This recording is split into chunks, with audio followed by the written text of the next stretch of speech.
Hey folks, it's Brendan in the labs at eScootNow. I'm just going to go through the install of the TurboTight Kaabo Mantis Hinge service kit. So that's basically renews and refreshes all of the folding mechanism type components with a number of parts here internal, which are aftermarket and probably superior to the typical pair screw that would normally reside in here. A pair screw can bend and deform. You roll on the table, you'll see that it's warped.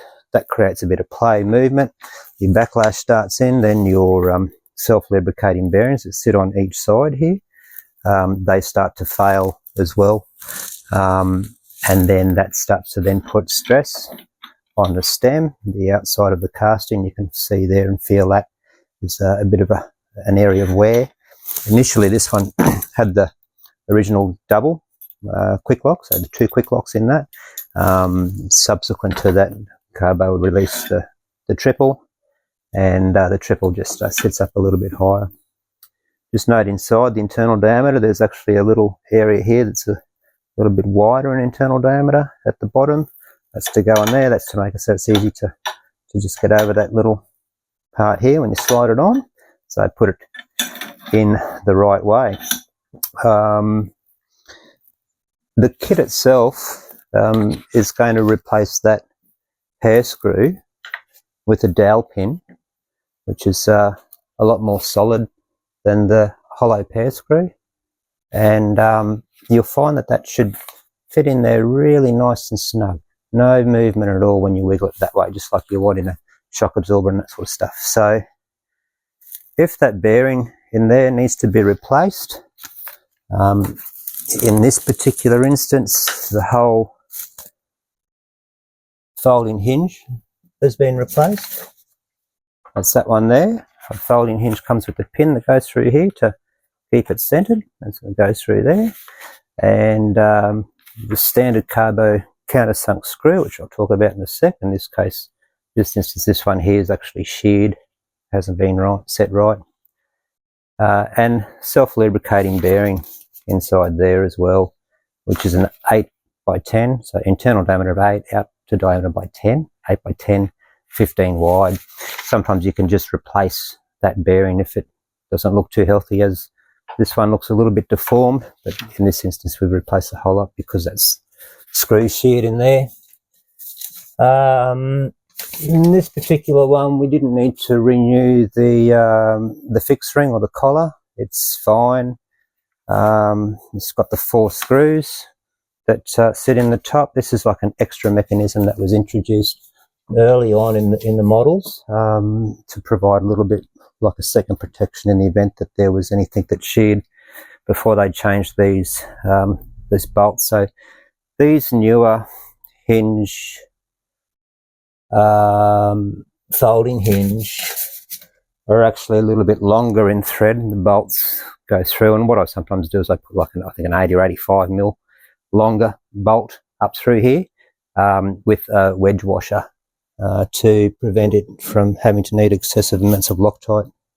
So that's how you're getting that one there. So once you've removed that bolt, you just want a bit of drift and like a long punch, probably even longer than that, to go up. Once you remove the bolt, tap that out with your hammer. So that's what the hammer's for. That should come up. And you can simply replace that. But in most instances, you won't need to renew this part.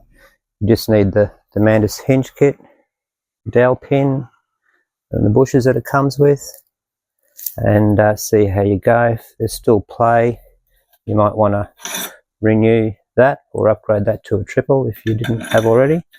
Depending on the amount of damage that you've got in your casting on the outside, but more so importantly on the inside, you may wish to do some other things as well, which are included in the kit.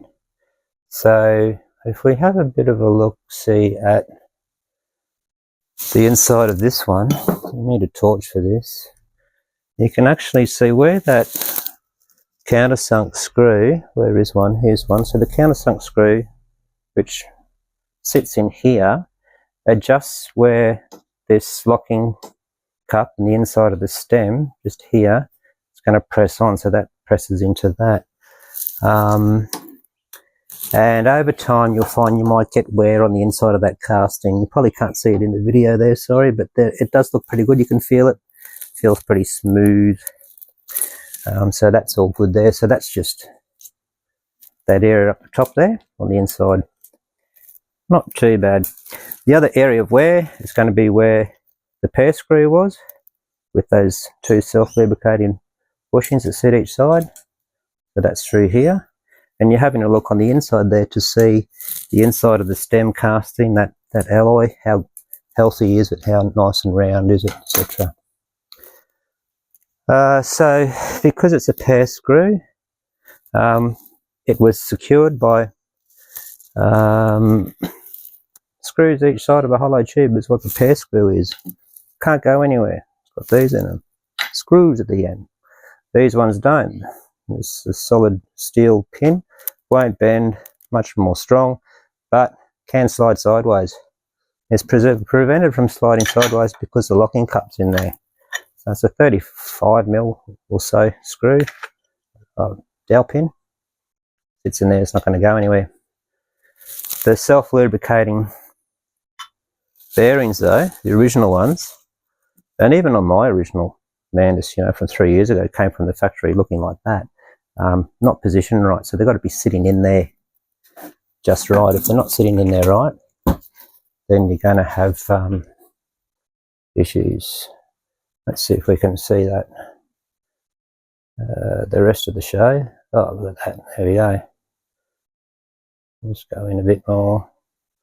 That'll do. Alright, so in here, self-lubricating bearings, one on each side. Through there. Okay. Now they can fall out once you've renewed them. So what we sometimes do with the hinge kit is go up to something that's a little bit more substantial. Not a self-lubricating bearing, but it's still does a job. It's a little bit larger, it's a little bit less chance of being deformed because it's all one piece. Whereas the self-lubricating bearing actually has a cut in it to allow it to expand and contract. And because it's not solid round all the way through, because of the design of the inside of the stem, you'll feel with those vertical sort of columns inside here, it can fail prematurely. So I, of the mind over the many years, is to just go straight to the more solid one. There's a third one as well. So the kit includes the standard Kaabo type implementation, which normally goes on the pair screw, which you can use on the dowel pin in the service kit. That's in there if you want to use them. You can move up to the one that's a little bit more solid, more resilient, that I mentioned. And then in extreme cases where this casting is so badly deformed that no 8x10mm bush is suitable, you can put an 8x12mm. Okay, so you go from 10 to 12, the outside diameter. Drill through that. There's some photos on the product website that explain how to drill that out to 12mm. And then you can pop these ones in there.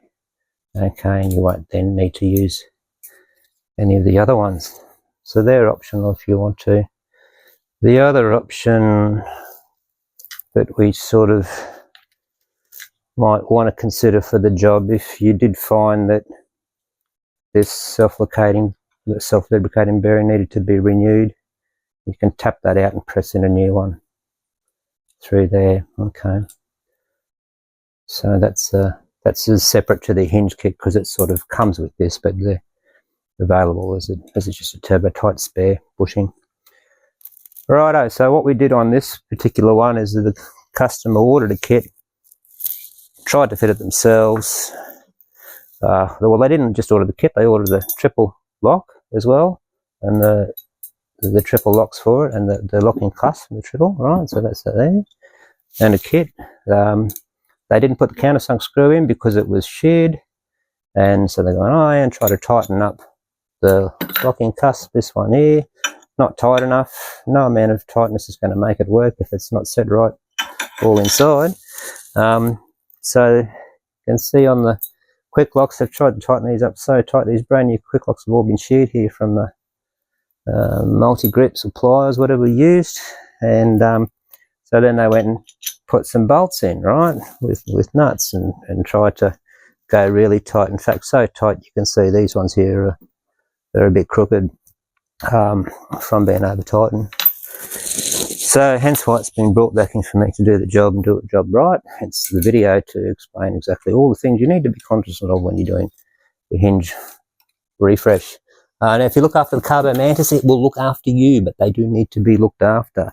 And what we do find is over the years, as people continue to ride them prolonged with backlash and play, you will get more and more things needing to be replaced in your heavy maintenance.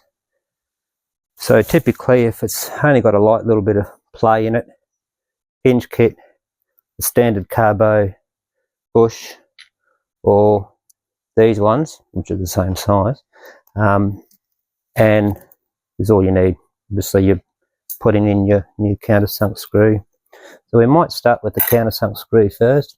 The standard countersunk screw that comes with this one, I feel is a bit too short. I think it's about 8 mil. We put another 2 mils on it, about a 10 mil.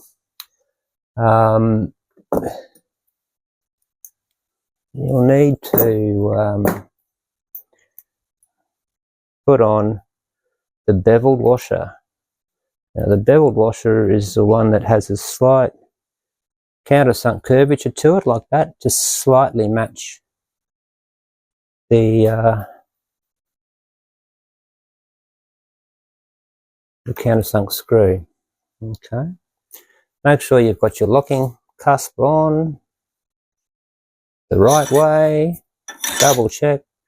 Obviously, we've cleaned all this up. Sometimes you give it a wash with soapy water and a paintbrush and go all the way through, and then hit it with a rag, dry it down, and yep. So you want to work on a clean setup, right? You can't have dust, dirt, and sand and stuff getting in here when you're trying to put it all together. You can't see what's going on. You can't test and check everything out. So this one's all clean. Put a bit of Loctite on that, just with that single washer for the moment. And the reason why I think one washer might be enough to start with is because there wasn't a huge amount of damage, indentation here to the inside of this up here, right? And so with that beveled washer on there, screw it in, and as you get to the last 2 mil, you'll find there's a bit of tension on it, a bit of pressure, because you're now forcing that washer to take on the shape of the countersunk screw. Okay, so put it in, back it off. Right here, that's the Loctite doing its thing. The countersunk screw can actually be removed now, and you can see that it just sits in there really nice. Just adds another 1 millimeter of backfill behind that countersunk screw, and so that then means that when you extend the stem up to the upright position, and this part here, where's my pointing chopstick, this part here will then foul against that, rest up against it, because it comes in like that, and it's got to be just right position. You can make adjustments to it if you need to, but yeah, that's our starting position. So given we think that this is all pretty round and well formed in there, we're just going to go to the 8x10s, and we don't need to put them on yet. We just get them ready to fit in there. The pin's going to go through here. It's got the pin ready to go through. Doesn't matter which way it goes. It's got a nice sort of slightly beveled edge on one end. Just probably point it through that way. Obviously check to make sure everything's good to go through there, and that's not going to be a problem. It's good for me. I'm working with a nice new folding hinge. And there's no damage on the locking cusp because it's brand new, and that's only minor on the outside. Okay, so with the camera out the way, Block of wood here is handy to have. I'll show you what that's for. So, and just make sure all your wiring here and your brake lines are not going to get damaged by the jimmying work that's going to go on. In this particular instance, the hydraulic line had rubbed up against down here on the swing arm. See these holes here where it goes through? The metal generally, the metal outer sheath reinforcement shifts. It's not the best anyway, so I just put on this one a bit of cloth tape around that, and just to try to add a bit more insulation on that hydraulic line. Or the motor line, sorry, that was one of the wires was actually exposing a few strands, so I cut them off, taped it all up and positioned it nicely. Up here there's also some cuts on the hydraulic line where I can see the outer metal braid of the hydraulic hose. So anyway, that's in there, that's good. So that's the angle you want. As you move it down, it's going to get harder to do, so it's best to just put it in wherever it's most happy. It's a bit hard for me to fully extend because I've got the wheel up. When I try to bring it down, fold it down, it doesn't line up, and it's going to be awkward for me to try to get it to sit there, and the locking cusp is in the way. So what we'll probably do is tape that locking cusp off. Just bear with me for a sec, folks. This is a matter of having to you have everything prepared, but there's still other things you need. So you'll notice on the bench there's some PTFE spray as well. That's what I use just to clean everything up. You can use it like a flush if you wish. And there's Teflon, same as what's on a fry pan. Dust and dirt don't stick to it, so it doesn't attract debris as much. It's a light lubricant. It's very thin. You don't need to renew it periodically, but you can use it like a protectant, like oil. Alright, so I'm going to put that pin through. Put it through from this way, you can see what's going on. Pin's there. And then put that bushing in there and that bushing in there and squeeze it together. Now if everything's nice and tight and everything's not worn out too much, it's going to sit in there pretty well. If it's a bit floppy and stuff, then you're going to need to drill out your stem and go up to the diameter of 12mm. But that's good. I like that. That's in there. So now with the reason why I've got these swing arms hanging down is because in order to get up there to tighten or remove this to change the folding hinge, this thing, you need to get the wheel out of the way. So take off the mudguard, take off this bolt that goes through the suspension bracket and let the wheel drop. Make sure you're not putting any stress on the wires as you drop it. Also notice with this one was that this pair screw here that goes through the swing arm was way too tight. You could hardly move it at all. So there wasn't really much suspension going on. So with these, you just want to pull this pair screw out, put some thread locker on it, put it back in, not as tight, feel it like this. If you can move, the swing arms are nice and floppy, that's what you want.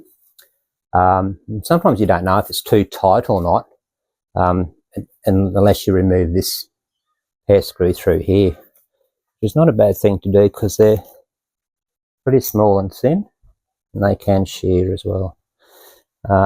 With this one, we just clean this out again with PTFE and a rag, make sure it's all good. Didn't need to replace these self-lubricating bearings, the flange ones that's in the bracket. That's good.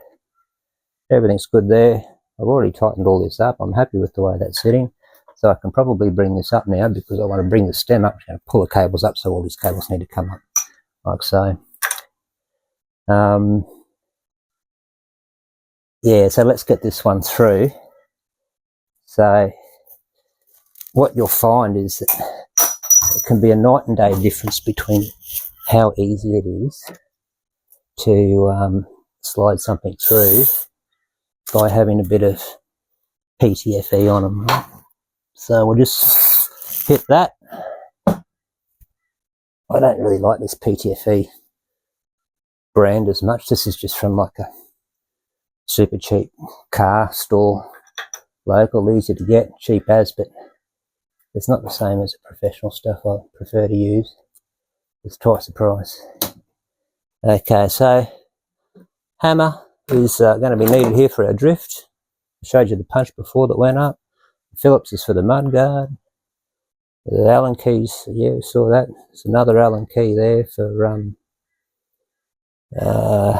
the pair screws, those two big ones. And this one probably. And just a matter of lining that up. It's lining up because it's moving places. Make sure we get on the inside of that.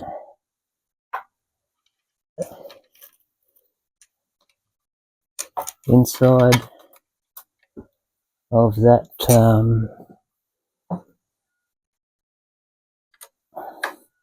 sleeve bearing.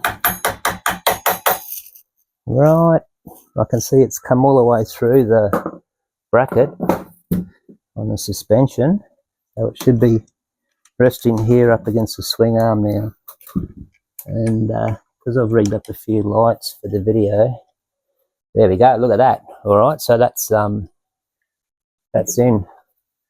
So just clean your screws off, make sure they're reasonably clean. Put on a reasonable amount of Loctite, just your medium strength glue, and check them periodically, right? Every 100, 200, 500, 1000 kilometers, that sort of interval. Once they're bedded in and they're set good, they should be all good. This one here can be tightened up reasonably tight. I'm going to make an assumption that the Loctite on this side is still holding, but it can be difficult to assess because you can't really unscrew it unless you want to break the thread locker. But even then it won't unscrew because this one will tend to unscrew on this side, being a pair screw. Alright, so that's the pair screw in there for the suspension bracket underneath the spring, and that's all good.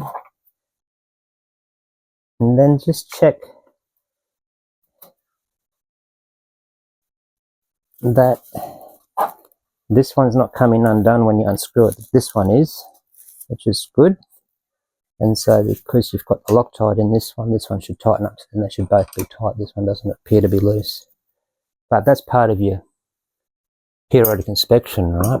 Just to check to see if this side's still tight once the thread locker on this one's cured on this side. Okay, it's not sitting exactly flat level in the centered, but it will sort itself out. But yeah, the spring is tapping a bit. So what we might do is just shift that a little bit. And, you know, look, I know we're getting off track with the hinge repair, right? But they're all related. It's all part of the job.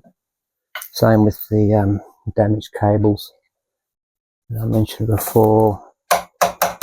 And because you don't necessarily know what needs to be done until you start to tear it down, it might be a good idea to make sure you've got all the things you need at hand ready for when you go to tear it down and do the job. Okay, so this is all happy days here. That's good. These cables are good now, so we can start to actually bring this up. Now, the block of wood was actually for that, right? Particularly in your assess phase where you want it to sit here and wiggle this to feel how good that is and stuff. Initially, inspect, clean it off. Look, I think that's all right. It'll come up, and still a bit tight because I've made some changes to the way the... No, it's all right. It's not too bad. Okay, so that's probably not coming up as far as what I would like. Okay, you can see there's a bit of a a gap here, and no amount of pressure is going to make it move. And I guess in part that's because we've got a new countersunk screw, a new folding hinge, and a good condition up here, a nice tight self-lubricating bearings and a straight pin. So all these extra washers in this particular instance don't need to be added in behind that countersunk screw that's already got the bezel washer. 1mm beveled washer is all that is needed. And so now we can back this off, listening for the thread locker crack, which there wasn't, so it's not quite there yet. I'm going to turn that reasonably firm now, so I'm no longer compressing that beveled washer, and that's sort of where we want the beveled washer to be. I'm going to bring this up and I'm going to test to see if that position of the countersunk washer is suitable for operation. And because again the PTFE spray has been put on here, it's nice and slippery to slide on and off. There's a bit of resistance. You want a little bit of resistance, but not too much. And that's actually perfect, right? So that's not even tightened up anymore. And there's no movement there at all in it. So that's it, really. Straightforward. Look, there's no other artifacts here for me to show you. Obviously, you're going to go and put the quick locks in now. I think you can have this locking cup here, or the clamp if you wish, the front or the back. Doesn't really matter. These are a little bit bent because they've been tightened or over tightened, but that's alright, sort of bedded in there. But if they're excessively bent and twisted, they will eventually shear on you, so you want to replace them. That's a good example of one that's bent. And so yeah, do that.